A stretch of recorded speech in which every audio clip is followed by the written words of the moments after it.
अस्सलाम वालेकुम। अशफाक अहमद साहब की किताब ज़ाविया की जिल्द दोम से आज हम जो चैप्टर सुनेंगे उसका नाम है सुल्तान सिंघारे वाला। इंसानी ज़िंदगी में एक वक्त ऐसा भी आता है जब उसकी आरज़ू ये होती है कि वह बड़े पुरसुकून अंदाज में ज़िंदगी बसर करे और वह ऐसे झमेलों में ना रहे जिस तरह के झमेलों में उसने अपनी गुज़िश्ता ज़िंदगी बसर की हुई होती है, और ये आरज़ू बड़ी शिद्दत से होती है। मैंने ये देखा है कि जो लोग अल्लाह के साथ दोस्ती लगा लेते हैं वो बड़े मज़े में रहते हैं और वो बड़े चालाक लोग होते हैं। हमको उन्होंने बताया होता है कि हम इधर अपने दोस्तों के साथ दोस्ती रखें और वो ख़ुद बीच में से निकलकर अल्लाह को दोस्त बना लेते हैं। उनके ऊपर कोई तकलीफ़, कोई बोझ, कोई पहाड़ नहीं गिरता। सारे हालात ऐसे ही होते हैं जैसे मेरे आपके हैं, लेकिन उन लोगों को एक ऐसा सहारा होता है, एक ऐसी मदद हासिल होती है कि उन्हें कोई तकलीफ़ नहीं पहुँचती। मैंने ये बहुत करीब से देखा है। हमारे घर में धूप सेकते हुए मैं अपनी एक चिड़िया को देखा करता हूँ जो बड़ी देर से हमारे घर में रहती है, और ग़ालिबन ये इस चिड़िया की या तो बेटी है या नवासी है जो बहुत ही देर से हमारे मकान की छत के कोने में रहती रही है। हमारा मकान वैसे तो बड़ा अच्छा है, उसकी आरवी की छतें हैं, लेकिन कोई ना कोई कोना खुदरा ऐसा रह ही जाता है जो ऐसे मकीनों को भी जगह फराहम कर देता है। ये चिड़िया बड़े शौक़, बड़े स्वभाव और बड़े ही मानूस अंदाज में घूमती फिरती रहती है। हमारे कमरे के अंदर भी और फर्श पर भी चली आती है। कल एक फाख्ता आई जो टेलीफोन की तार पर बैठी थी और ये चिड़िया उड़कर उसके पास गई। उस वक्त मैं धूप सेक यानी ताप रहा था। उस चिड़िया ने फाख्ता से पूछा कि आपा, ये जो लोग होते हैं, इंसान जिनके साथ मैं रहती हूँ, ये इतने बेचैन क्यों होते हैं? ये भागे क्यों फिरते हैं? दरवाजे क्यों बंद करते और खोलते हैं?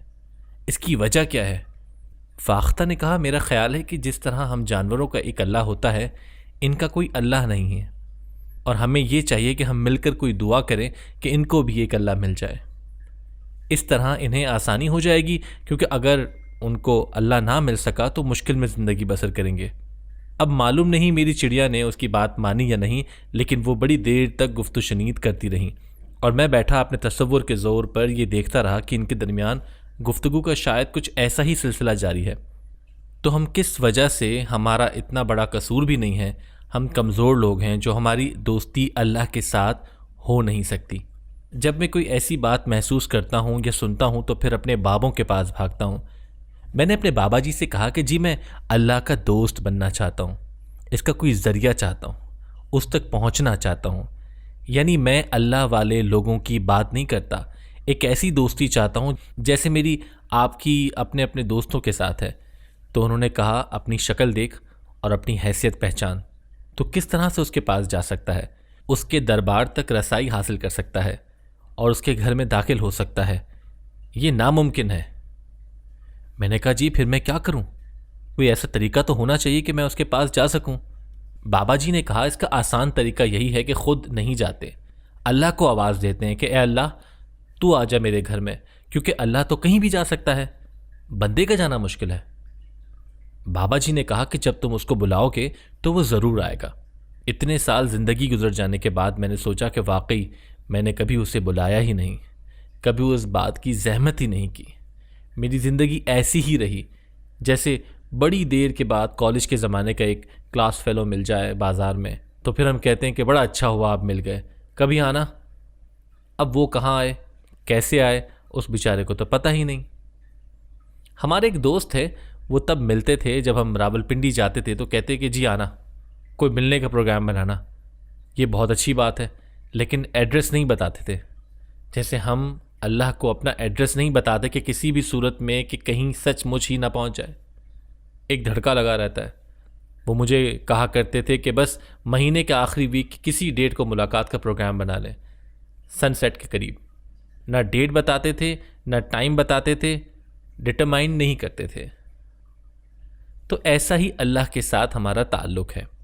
हम ये नहीं चाहते, बल्कि किसी हद तक डर जाते हैं कि खुदा न खास्ता अगर हमने अल्लाह से दोस्ती लगा ली और वो आ गया तो हमें बड़े काम करने पड़ेंगे।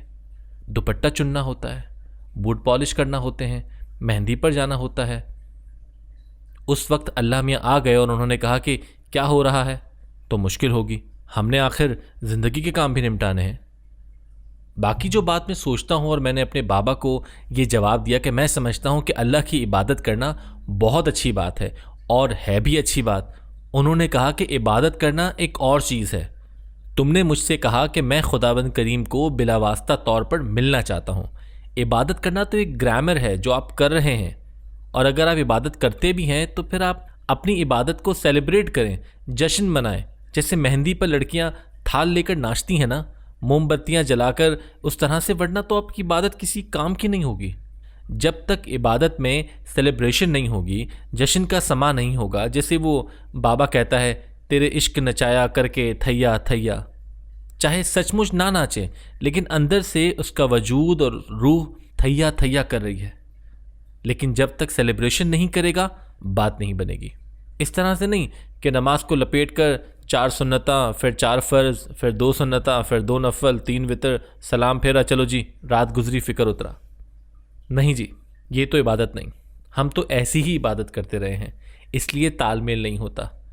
जश्न ज़रूर मनाना चाहिए इबादत का, दिल लगी, मोहब्बत और अक़ीदत के साथ इबादत। हमारे यहाँ जहाँ मैं रहता हूँ, वहाँ 2 बड़ी हॉकी और क्रिकेट ग्राउंड है। वहाँ संडे के संडे बहुत सवेरे जब हम सैर से लौट रहे होते हैं, मुंह अंधेरे गुड्डी उड़ाने वाले आते हैं। वो इसका बड़ा एहतमाम किए हुए होते हैं। उनके बड़े बड़े थैले होते हैं और बहुत कारें होती हैं जिनमें वो अपने बड़े वाले थैले रखकर पतंग उड़ाने के लिए खुले मैदान में आते हैं। अब वो खाली पतंग नहीं उड़ाते, बल्कि एहतमाम के साथ उसका जश्न मनाते हैं। जब तक उसके साथ जश्न ना हो, वो पतंग नहीं उड़ती और ना ही पतंग उड़ाने वाला समा बनता है। खाने पीने की बेशुमार चीज़ें, बाजा बजाने के भोंपू और बहुत कुछ लेकर आते हैं। वहाँ जश्न ज़्यादा होता है, काइट फ्लाइंग कम होती है। जिस तरह हमारे यहाँ इबादत ज़्यादा होती है, सेलिब्रेशन, अल्लाह को मानना कम होता है। मैंने सोचा ये गुड्डी उड़ाने वाले बहुत अच्छे रहते हैं। हमारे पास बाबा जी के यहाँ एक गुड्डी उड़ाने वाला आया करता था, मूची दरवाजे के अंदर इलाके से। बड़ी खूबसूरत धोती तहबंद बांधता था, जैसे अंजुमन फिल्मों में बांधा करती थी, लंबे लड़ छोड़ कर बांधा करती थी। वो जब आता तो हमारे बाबा जी उसे कहते, गुड्डी उड़ाओ। इस तरह बाबा जी हमें सेलिब्रेट करने का हौसला देते थे, जो बात अब समझ में आई है। वो इतनी ऊंची पतंग उड़ाता था कि नज़र से ओझल हो जाती थी, और मेरे जैसा आदमी तो उस लंबी डोर को संभाल भी नहीं सकता। मैंने उससे पूछा कि भाई सिद्दीक, तुम ये गुड्डी क्यों उड़ाते हो? कहने लगा, जी ये गुड्डी उड़ाना भी अल्लाह के पास पहुंचने का एक ज़रिया है। कहने लगा, नज़र नहीं आती, लेकिन उसकी खींच बताती रहती है कि मैं हूँ। अल्लाह नज़र नहीं आता, लेकिन आपके दिलों की धड़कन ये बताती है कि मैं हूँ। ये नहीं कि वो आपके रूबरू आकर मौजूद हो। जब मैं रेडियो में काम करता था तो हमें एक असाइनमेंट मिली थी, वो ये कि पता करें छोटे दुकानदारों से कि वो किस तरह की ज़िंदगी बसर करते हैं।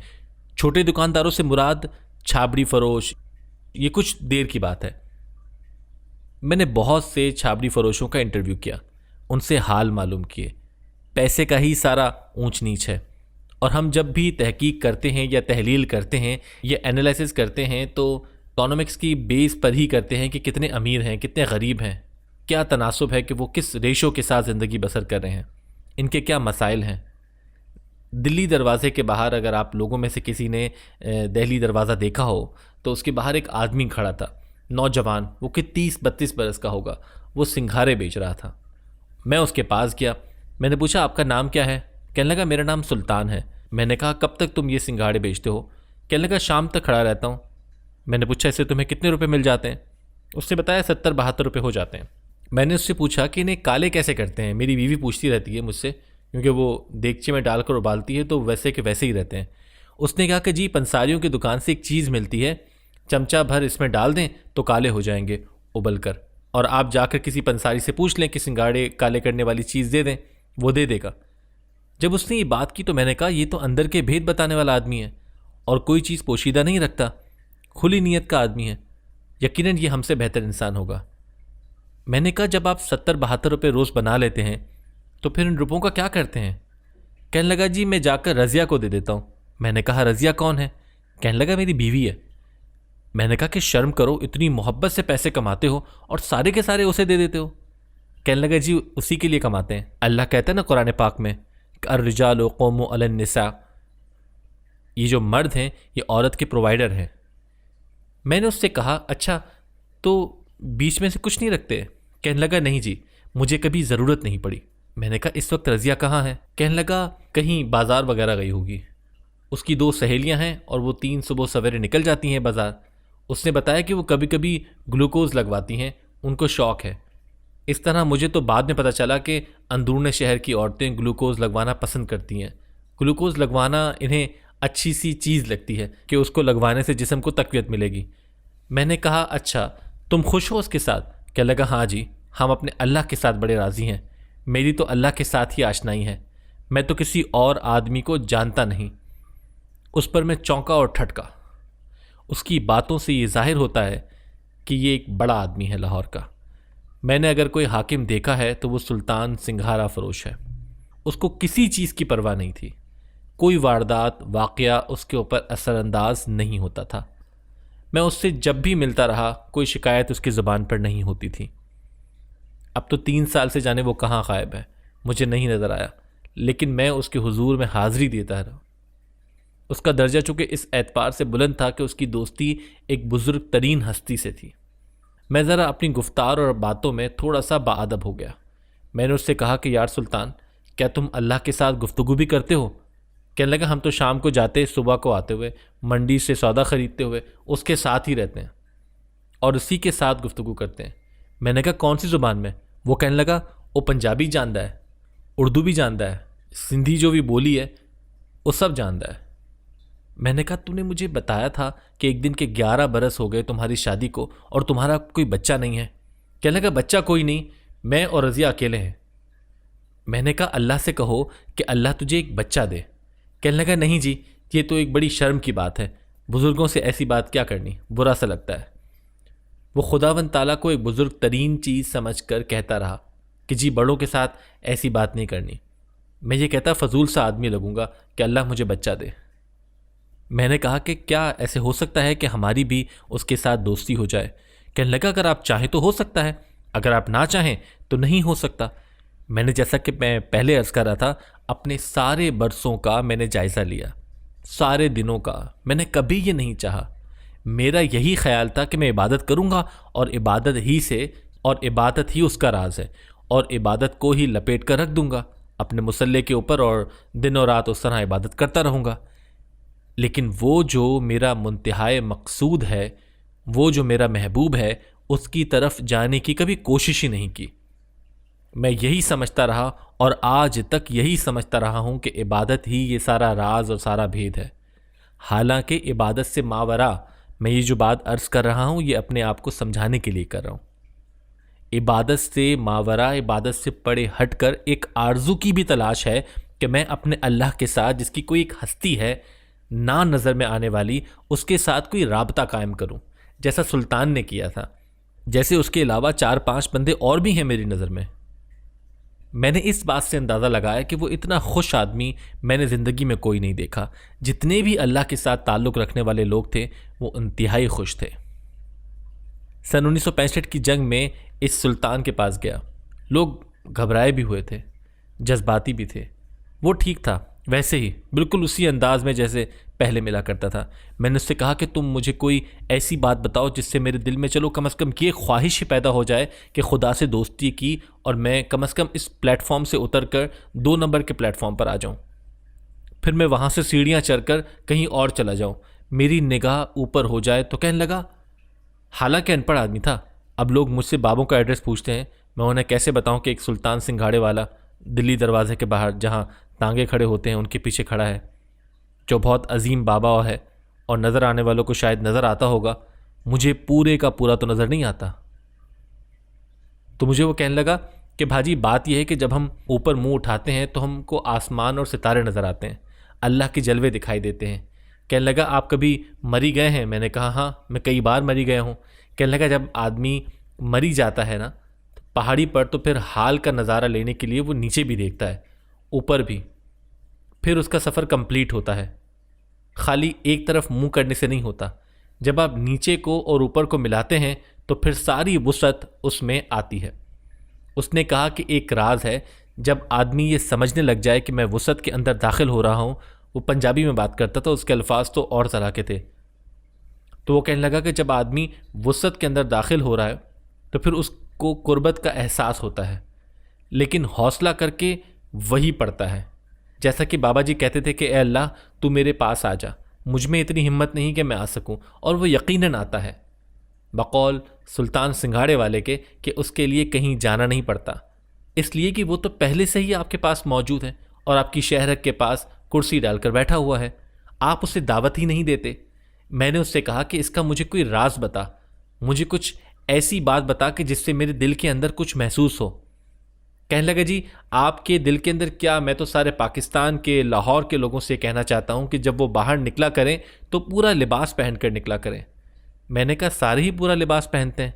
कहने लगा ये देख तांगे में 4 बंदे बैठे हुए हैं, पूरा लिबास नहीं पहना हुआ। मैंने कहा ये बाबू गुजरा है, 3 पीस सूट पहना हुआ है, इसने टाई भी लगाई हुई है। कहने लगा नहीं जी, आदमी जब कम से कम बाहर निकले तो जिस तरह लड़कियां मेकअप करती हैं ख़ास तौर पर बाहर निकलने के लिए, उस तरह से आदमी को अपने लिबास के ऊपर खुसूसी तवज्जो देनी चाहिए। मैं यही समझता रहा कि वो कोई इखलाकी बात करना चाहता है लिबास के बारे में, जैसे हम आप लोग करते हैं। कहने लगा लोग सारे कपड़े तो पहन लेते हैं लेकिन अपने चेहरे पर मुस्कुराहट नहीं रखते, और ऐसे ही आ जाते हैं लड़ाई करते हुए और लड़ाई करते हुए चले जाते हैं। तो जब तक आप चेहरे पर मुस्कुराहट नहीं सजाएंगे लिबास मुकम्मल नहीं होगा। ये जो तांगे पर बैठे हुए हैं 4 आदमी, कहने लगा ये तो बरहना चाह रहे हैं। मुस्कुराहट अल्लाह की शुक्रगुजारी है, और जब आदमी अल्लाह की शुक्रगुजारी से निकल जाता है तो फिर वो कहीं का नहीं रहता। मैंने कहा यार हम तो बहुत इबादत गुजार लोग हैं, बाकायदगी से नमाज़ पढ़ते हैं, रोज़ा रखते हैं। इस पर वो कहने लगा जी मैं लाल कुस्सी में रहता हूँ, वहाँ बाबा वरियाम है, वो रात को बात सुनाया करते हैं, बड़ी लंबी कहानी। उन्होंने हमें एक कहानी सुनाई कि पीराने पीर के शहर बगदाद में एक बंदा था जो किसी पर आशिक था, उसके लिए तड़पता था, रोता था, चीखें मारता और ज़मीन पर सर पटकता था, लेकिन उसका महबूब उसे नहीं मिलता था। उस शख्स ने एक बार खुदा से दुआ की कि ए अल्लाह एक बार मुझे मेरे महबूब के दर्शन तो करा दे। अल्लाह ताला को उस पर रहम आ गया और उसका महबूब एक मुकर्ररा मकाम पर जहाँ भी कहा गया था पहुँच गया। दोनों जब मिले तो आशिक चिट्ठियों का एक बड़ा बंडल ले आया। ये वो ख़त थे जो वो अपने उस महबूब की हिजर में लिखता रहा था।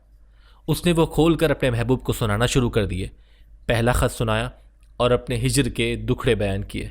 इस तरह दूसरा ख़त, फिर तीसरा ख़त, और वो जब 11वें ख़त पर पहुंचा तो उसके महबूब ने उसे एक थप्पड़ रसीद किया और कहा गधे के बच्चे, मैं तेरे सामने मौजूद हूँ अपने पूरे वजूद के साथ, और तू मुझे चिट्ठियाँ सुना रहा है, ये क्या बात हुई। सुल्तान कहने लगा भाजी इबादत ऐसी होती है, आदमी चिट्ठियाँ सुनाता रहता है, महबूब उसके घर में होता है, उससे बात नहीं करता। जब तक उससे बात नहीं करेगा चिट्ठियाँ सुनाने से कोई फ़ायदा नहीं। मैं ये अर्ज़ कर रहा था कि ऐसे लोग बड़े मज़े में रहते हैं। मैं बड़ा सख्त हासिद हूँ उनका।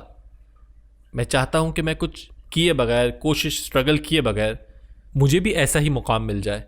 मसलन जी चाहता है कि मेरा भी एक प्राइज़ बॉन्ड निकल आए 3.5 करोड़ वाला, लेकिन उससे पहले मैं ये भी चाहता हूँ चाहे वो प्राइज़ बॉन्ड निकले या ना निकले, ईमानदारी की बात करता हूँ, मुझे वो अय्याशी मुयस्सर आ जाए जो मैंने 5 आदमियों के चेहरे पर, उनकी रूहों पर देखी थी, क्योंकि उनकी दोस्ती एक बहुत ऊंचे मुकाम पर थी। अल्लाह आपको आसानियाँ अता फरमाए और आसानियाँ तक़सीम करने का शर्फ़ अता फरमाए।